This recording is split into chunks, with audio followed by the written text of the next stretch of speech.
2024 has not even begun yet, and it does seem like the presidential race is effectively frozen in place, if not over. We know who the candidates are. It's too late for another to get in. Some have already dropped out.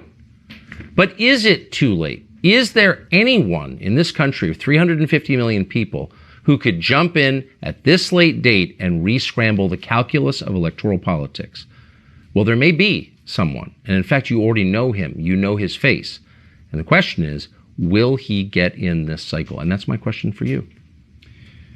Well, that's really a decision for the people, Tucker. It's not something that I really think about or want to do.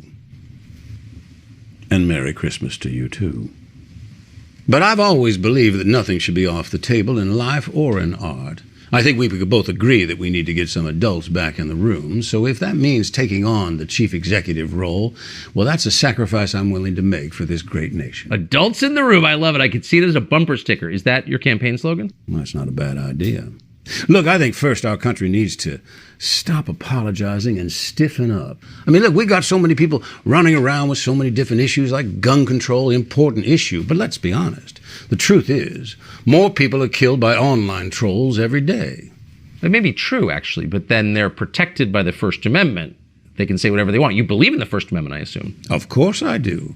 Look, people spewing ridiculous ideas is nothing new, and they should always have that right. But the problem is, somewhere along the way, we started listening. And we should remember the salient words of Benjamin Franklin, who said, "Do not believe anything of what you hear and only half of what you see." He wasn't telling people to stop talking. He was telling us to stop listening. So let's stop blaming bots and college kids and start telling leaders what leadership really means. I love it. But how do you do that? Well, this country is mired in so much contradiction and confusion. We don't even know how we can help anyone anymore because we can't agree who needs help. I mean, what doesn't come with a trigger warning these days? I mean, Tucker, we are far too close to having a beanbag chair in the Oval Office. We coddle to everybody. Okay, you think you're a rabbit, that's fine. But let me tell you something. You sure as hell aren't going to see someone walking through my White House in bunny ears and a tail unless it's Easter. Well, amen. But how do you think we got here in the first place? Fear, fear, and then some more fear. That's been the consistent theme, fear. And that's why I'm going to keep saying we need to get some adults back in the room. Sounds like you're running. If you did run, I assume it would be as an independent. Well, I've always been independent my whole life, no matter what my party affiliation, even though at the moment I don't quite recognize my old party. So at what point would you get in if you did? Well, I think there's time. I've never been afraid to show up a little late for the dance. But lots of people want to be president. What would you specifically bring that others aren't? Well, I think I have a long and very solid relationship with the public. And that's a bond that has never been broken. I mean, I've almost felt like I can talk to them directly.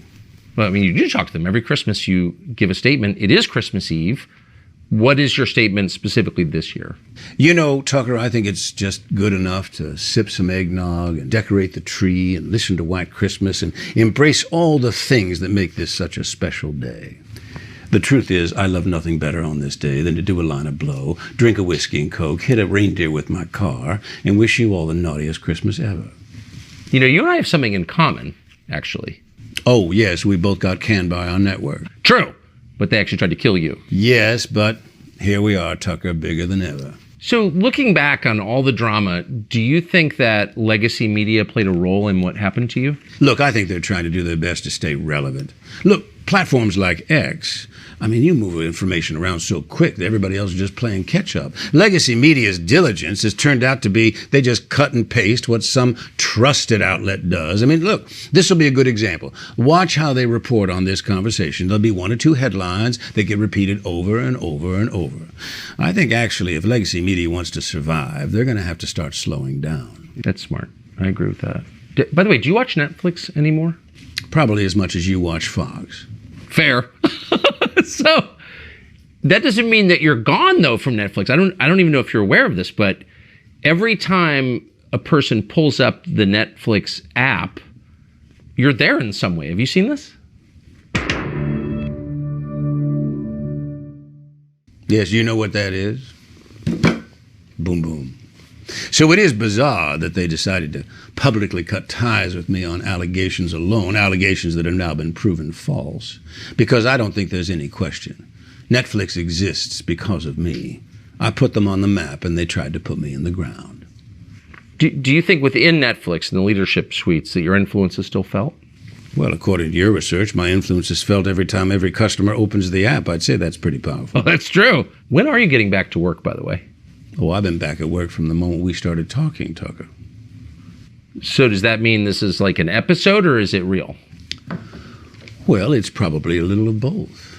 I mean, Tucker, what's true, what's false? What's life, what's art? What's real, what's performance? I love it when these things intersect, because then it gets interesting. What role do you see yourself playing going forward? I will play whatever role the public wants me to play. And what about you, Tucker? What role do you want to play? I mean, if I run, I'm going to need a vice president.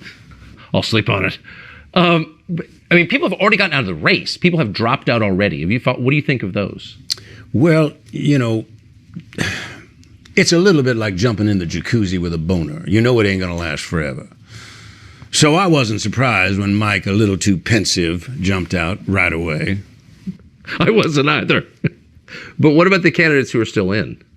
Well, I like Vivek, Drain the Ramaswamy, and Nikki Haley is tough. She's no doubt learned a thing or two by watching me. But I think in the end, we need someone in the White House who's not afraid, like me, not afraid to push our country or a journalist in the right direction if it comes to that. I sure appreciate your coming on. It was great to see you. Thank you. Well, thank you, Tucker. I only showed up because I was told I would get to be on X. Not the drug, not the platform. I was curious as to what Tucker on X might be like. I have never tried that. Well, you wouldn't be the first guy to tell me you'd never tried that before.